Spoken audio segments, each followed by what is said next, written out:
Welcome back to EnviroGeeks. This week I'm joined by probably the coolest person I know, my brother, Sam. That's me. And this week we're going to talk about rain gardens.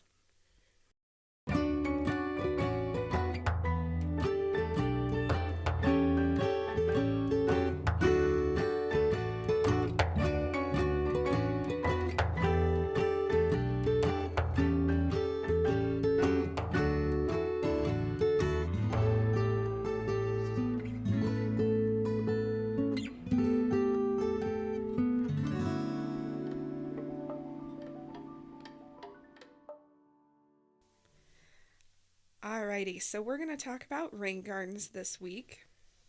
So, Sam, how did you learn so much about rain gardens? Well, I was doing this service year with a thing called AmeriCorps, and they let you have training stipends. So I saw that there was a rain garden class, and I took that class, and a lot of like soil and water conservation groups will do that. Will have these kinds of classes or have places to send you to go take these classes. So that's how I learned my little bit about rain gardens. Yeah. And can you tell us what is a rain garden for those of us that don't know? Yeah, so basically, a rain garden is something that helps you capture and store uh, rainwater or stormwater runoff. It's stormwater is a big issue for places in like urbanized areas because there's a lot of non-permeable surfaces and semi-non-permeable surfaces such as like grass. So the non-permeable surfaces are like sidewalks and roadways and anything that is compacted enough to where water can't be put back into the soil. So in those urbanized areas, that's pretty much everywhere. So all that stormwater is running right down your sidewalk onto the roadways, right into your storm drains and into the rivers. And why that's an issue is because all that rainwater is taking with it pollutants, all your dog feces, everything. There's no filtering process. There's nothing. It just goes straight into your rivers.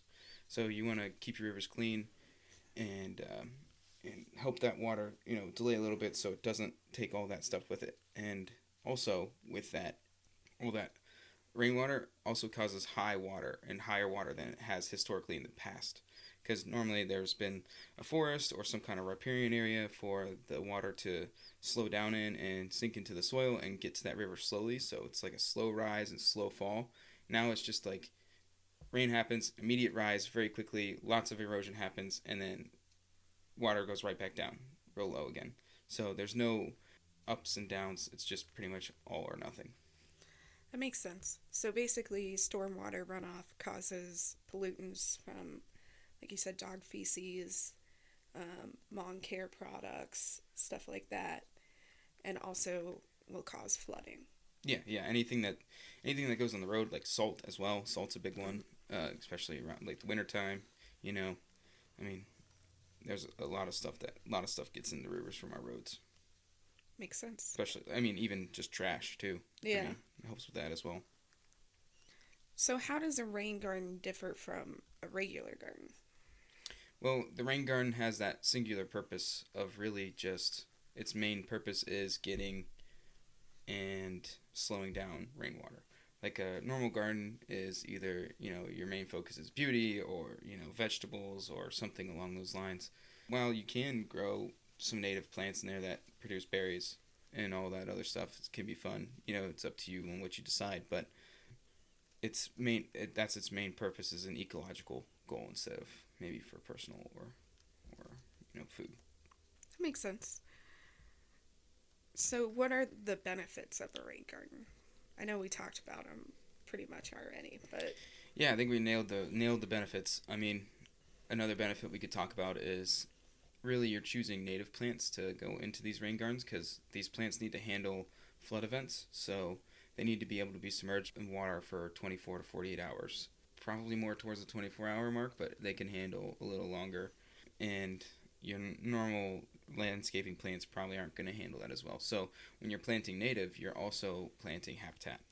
So you have pollination plants for all your bees and wasps, and you have habitat for overwintering, all those, all the for your bees and everything else, all your pollinator plant. You get your butterflies and whatever else you want to attract there. Like everything that uses plants will use your garden because you're using native plants.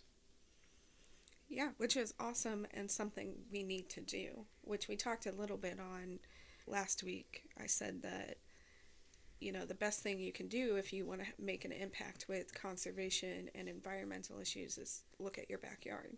Yeah, kill your lawn. Yeah. So what is the process of putting in a rain garden? It's kind of a multi-step process here. First, you kind of got to think there's a little saying that goes in with rain gardens called do no harm. And you're thinking, well, I thought rain gardens were all good. And they are, more or less. You just don't want to put your rain garden in a spot where if it overflows, you're going to flood your neighbor out. You don't want to change water topography too much to where you're sending all your water into your neighbor's yard. That's not going to be very good. And it's not going to give us a very good representation of what a rain garden can do.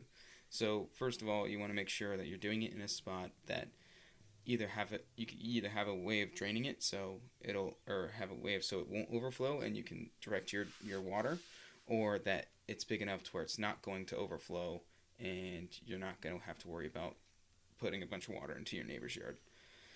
So that's the first thing to think of, really, is the size and how much room you have, and then going from there. Once you know how big your rain garden is, you want to think, how am I going to capture the rain from wherever, whether it's from your roof, your driveway, your just overland flow, whatever it is, where does it need to go so it can catch that stuff? How can I redirect this water to get there? So when you decide that, you can start your process of really digging your hole, which is you want to do a little impression so you have a place to put your water. You want to get some compost and some mulch, get that in there, and then you can start your planting. And it's really, really just how gung-ho you want to be about it, Makes sense. So when you're digging down, you're only going a couple inches, right? Or do you need to go deeper than that? Well, it depends on how much compost you can get a hold of. So deeper you can go and be able to fill it back in with some good dirt, because a lot of times that soil that you're digging in is going to be very compacted and not that great. So you need to do some soil remediations. So typically the wisdom is about 6 inches, and that'll give you enough, because then you can do about like 2 to 3 inches of topsoil or some kind of compost, about an inch or two of mulch, and then you have a little bit of a depression so you can build your berm. That helps keep the water in, and then you do your plantings. Makes sense. So is this something anyone could do, or does an everyday person need to hire someone to help with this? You can do it as an everyday person, but my caution is don't bite off more than you can chew. So, don't go into it with a shovel thinking you're going to make a 100 square foot garden. That's going to be a lot of digging. So you can start real small. It's okay. You don't have to. There's a formula for how big of a space you need.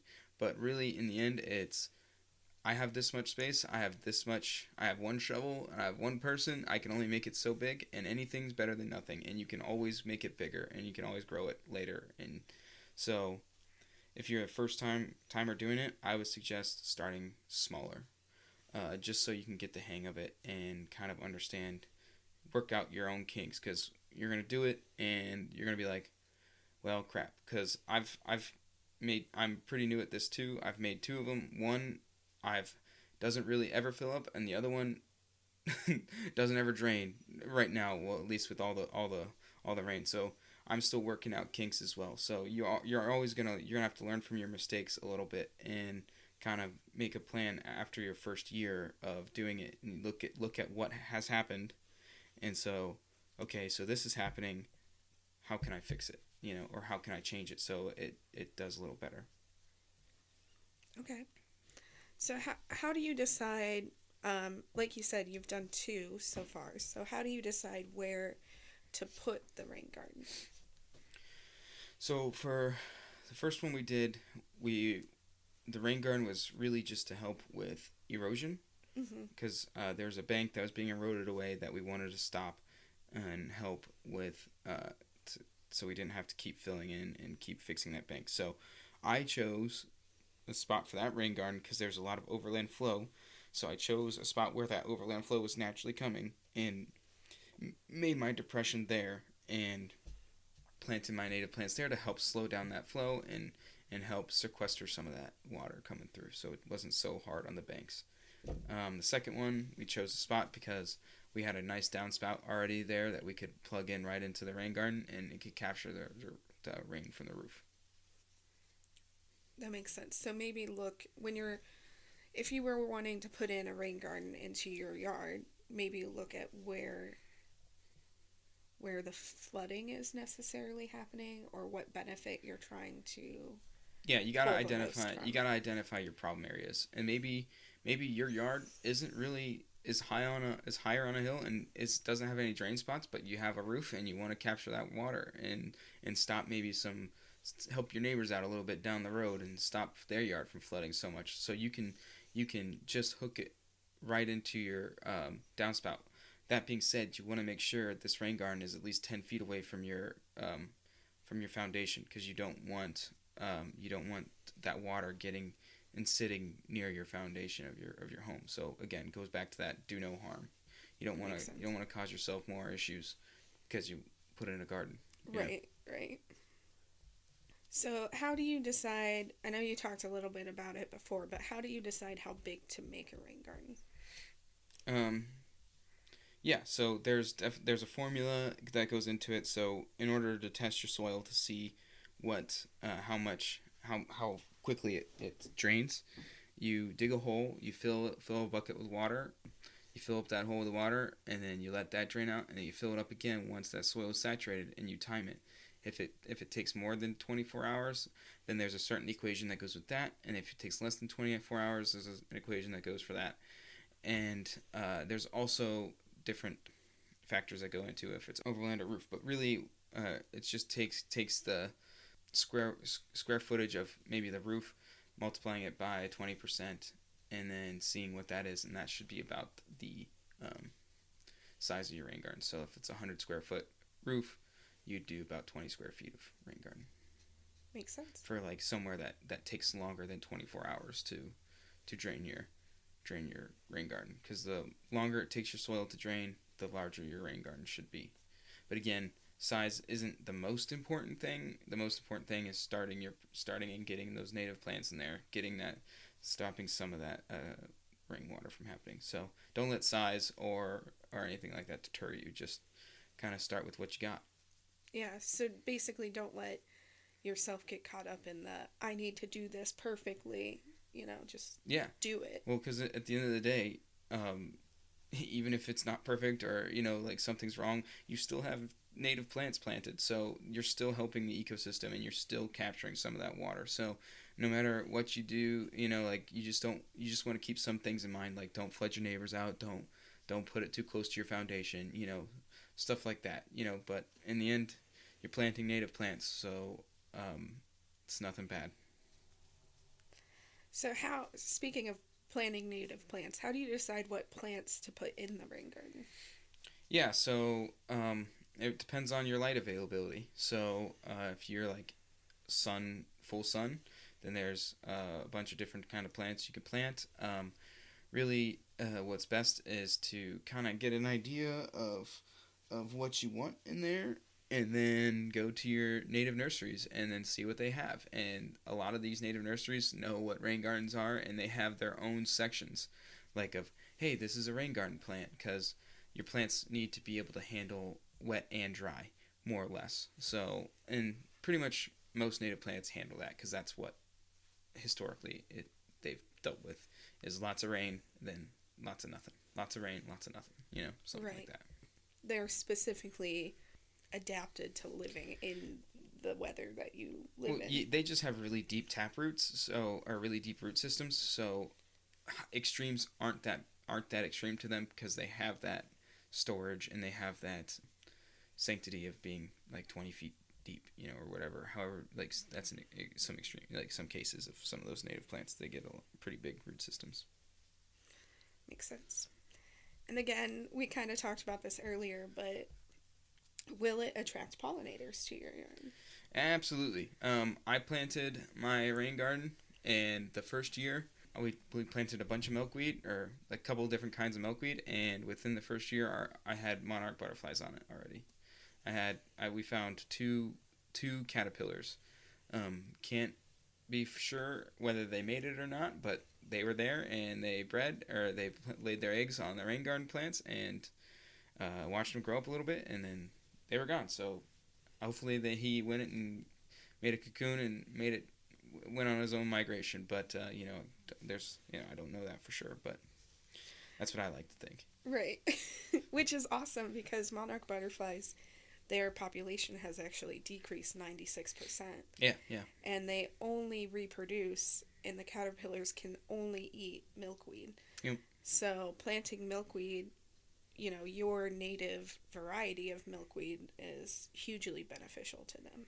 Yeah, and back to the plant choice thing, it's really what you want. So do you want color all year round? Do you want one explosive color? Do you want wildlife focused? Like, what do you want? And you decide that. A lot of people like a little bit of color throughout the entire year, which is good, because early spring is an important time for pollinators, as well as late fall, because there's a lot of summer plants. There's a lot of like early spring, or like late spring, summer flowers. There's always something to eat there. But early spring, when those solo pollinators come out and they're hungry, they're looking for something, they need those early flowers. And then late fall, when they're starting to get into their process of hybrid, I don't know what the hibernation word is for bugs, but something similar to that. Yeah. They're looking for food. They're looking for food for that too. So it's important to have a dynamic. But again, it's up to you. If you want one big explosion of color in the spring, then you go for it. Right. You can also focus on like birds too. I mean, like hummingbirds love a lot of these. I mean, a lot of the things you do for bees will also be good for hummingbirds as well. So now that we talked about kind of what the process is with rain gardens, how much does it cost to put in a rain garden? So that depends on the person. So maybe you take some time and you collect a bunch of seeds and you start growing out your plants, and then the next year you put in your rain garden. So that will save you a lot on plants. Another thing you have to think about is mulch and compost. Compost can be expensive, and so can mulch, but you can get free mulch from your municipalities, and maybe somebody with a farm or something. I don't know, but maybe you just are gonna have to buy that topsoil for yourself. So short answer, it can be free or it can be very expensive. So it depends on how crafty you are and how willing you are to wait. If you want it now and you want it quick, bigger plants cost more money. It's gonna cost money to have that soil brought into you and the mulch. So, like you said, you can even hire people to build these rain gardens for you, and then it's done professionally, and then and it's all done. But that's expensive. So, I mean, it depends on how do-it-yourself you are. So basically, rain gardens, you can almost tailor to fit whatever you need. Yeah. How much work you personally want to do, or if you want to hire someone, what plants you want to put in there for what reason, how much it's going to cost, all of that you can kind of tailor for what you need and want. Yeah, it's definitely a reflection of what you want. I mean, that's the whole point of it, because you have to look at it. So right. It's up to you how you want it to look. So if you're going to impress anybody, might as well impress yourself. Right. Okay, so now we've got our rain garden put in. Everything's going well. What kind of maintenance is involved with taking care of it? You want to make sure you weed your garden, because you let the weeds take over, they will. You've just made a perfect environment for them. So you fresh new soil, lots of water. They're right. gonna want to go crazy. So weeding it, just like any garden, is going to be important. Obviously, the mulch will help suppress that, but it's not gonna. There's no such thing as a no maintenance garden. Right. It's never going to be zero maintenance, but you can help yourself a little bit by throwing mulch on there and mulching it once every year or so, maybe a little longer depending on how long your mulch stays. But yeah, so you just want to make sure that you're keeping up with that so it looks good, because you don't want people to walk by and be like, oh, that garden looks terrible. Why would I ever want a rain garden if it looks like that? Yeah. Once you put one in, you're kind of the ambassador for rain gardens, so you want to make sure it stays nice. Another thing you want to think about with your mulch is make sure it's like hardwood or like double shredded or something like that, because if it's like pine or anything else, it'll float away. So it'll float to like one side or the other, like wherever the water goes, it's just going to pick up and move. But like, so you might have to move around that mulch again. Right. The mulch might not always stay in one spot, because again, you're going to fill it with water. So wood floats. Right. Yeah. So, do rain gardens need to be fertilized when you plant your plants? Not really. Hopefully that's what that mulch and that compost is going to do for you. And you're planting native plants, so they're from your area, so they should be getting what you need. That being said, some plants are going to work, some plants are going to thrive, some plants aren't going to do so hot, and some are going to fail. So you're really just going to, you're going to put it in there and see if it grows, and if it grows, great. I'm amazing. I'm the best gardener there's ever been. And then you're going to have a couple that you really wanted to grow and they don't. And then you're going to be like, well, this sucks. And that's okay, because that happens to everybody. So yeah, that's a natural part of gardening. Yeah, so don't get yourself too down. But yeah, so choose the plants that best work for your garden. Makes sense. And also, like I said last week, if you are going to fertilize your yard, garden, whatever it is, specifically do not use nitrogen-based fertilizers, because that is one of the biggest pollutants of our waterways. Yeah, and plus the whole point of this garden is to catch those pollutants anyway. So you might be getting fertilizer from your neighbor's yard anyway. So right. Who knows? And native plants are going to be, I find, much easier to grow and to keep alive than any of the other plants that you think are prettier or like from your major garden stores, because again, they have deep root systems. Once they get established, they're there, and they like that area. They want to be there. So right. They just work. So. And that's not to say that there aren't pretty native plants. I think when people hear native plants, you almost think of weeds, but that's not necessarily the case. Yeah, and you just look up like cardinal flower or swamp rosemallow or showy milkweed or butterfly milkweed, any of that stuff. They're beautiful plants. And or everybody knows the coneflowers. The coneflowers are black-eyed Susans, bergamot. All those are extremely beautiful, extremely tactile, and smell very sweet. So they're really fun for little kids to go and explore that garden too. That's another thing. If you have kids, having a native garden is awesome, because they get to go in there and see all the bugs and everything, all the wildlife. You get your own little national park in your backyard. So. Mm-hmm. Again, we've got our rain garden put in. It's all built. It's planted. Do we need to water it during dry periods? No, after it's established. So after the plants are doing well, then you pretty much can just leave them alone. But if you're noticing that like they're wilting and they need some help, maybe you could water them a little bit. Be the gardener. You tell me. Once you planted your plants, just observe them. If you have a really harsh summer and maybe they're starting to wilt or die off, you might need to water them the first year. But after that first year, they should be completely established and ready to go and handle most of your situations that you run into. Right. So basically, when you first plant them and they're still working on, like you said, getting established, growing their roots, getting settled in, you may need to help them out a little bit for the first year. They might need a little helping hand, but yeah. After that, keep an eye on it, but you shouldn't really have to do much. Yeah, except for weed. You don't want the weeds to suppress and fight for the nutrients and water. So that's right. That's another point of weeding, is now you're reducing that competition for your desirable plants. Makes sense. So another question I have, and I think they might as well. I have people that listen from all over the U.S. So where we're at, we're in Ohio, and we have a very wet climate. We get a lot of rain. Yeah. So rain gardens are definitely a good thing here. Yeah. Can you put a rain garden in anywhere, or is it specifically in climates like Ohio? Well, I know like southeast and central, like you can still do rain gardens. I don't know about the desert. I don't know like Right. how useful a rain garden will be there because you're probably using a cistern or something like that to catch rain. You know, like we have rain barrels here, they have cisterns. Um, but you can do a rain garden anywhere. I mean, in essence of a rain garden, it's planting native plants. So if you're living somewhere where there's not a lot of water and you're looking to landscape, use native plants because now you're reducing your water bill. I'm sure water isn't that cheap out, where your water access is very little. So no point in trying to keep something alive that doesn't want to live there. So Right.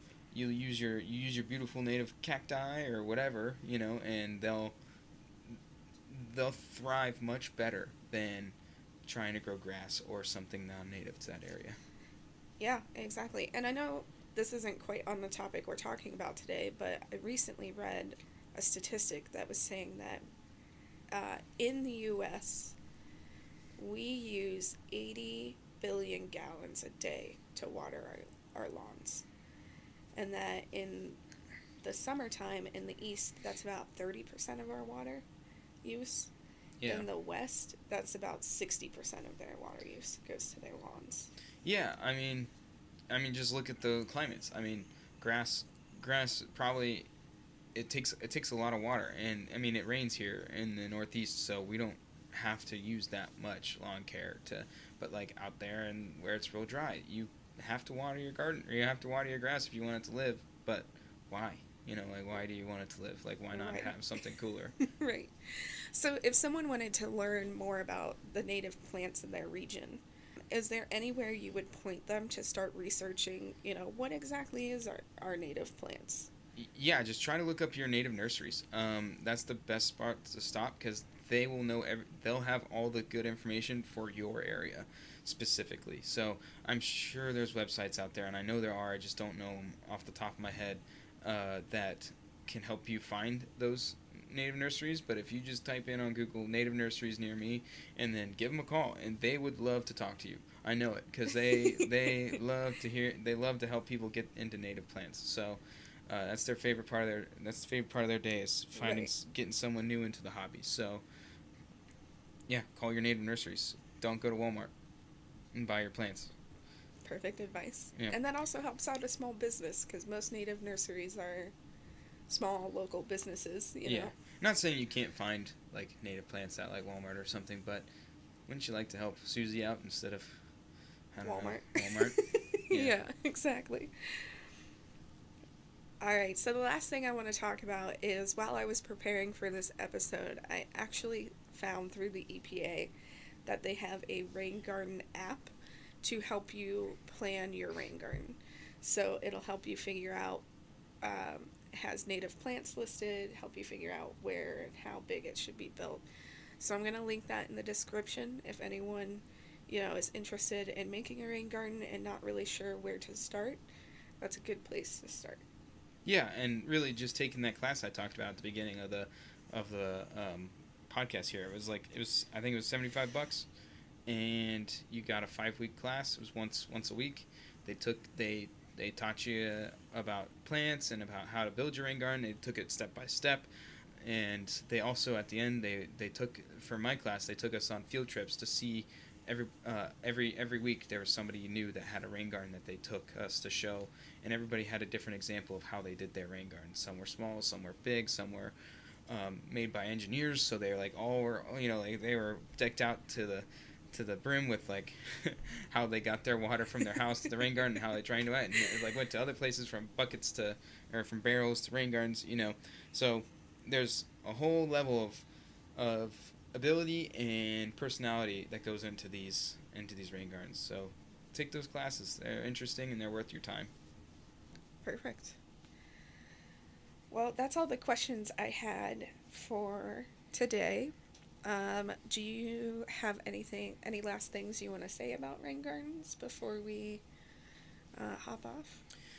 I don't know if we didn't mention it, but like you can there's also like bushes and stuff like that. So it's not always just like little like Forbes. You can have a wide array of different levels of stuff. Like I have a pawpaw tree included into the one rain garden, and some kind of, I think it was serviceberry, which is our really cool plants. So there's a lot of options depending on your space and availability. So personalize your rain gardens. Start digging. There you go. Any last, doesn't necessarily have to be about rain gardens, but any last thing you want to say to the people out there? Go outside. Explore nature. There you go. Alrighty, guys. Well, that's going to be it for this week. Make sure you are subscribed, following us on all our social media at EnviroGeeksPod. The links for everything will be down in the description. Until next time, be safe out there, guys. Bye.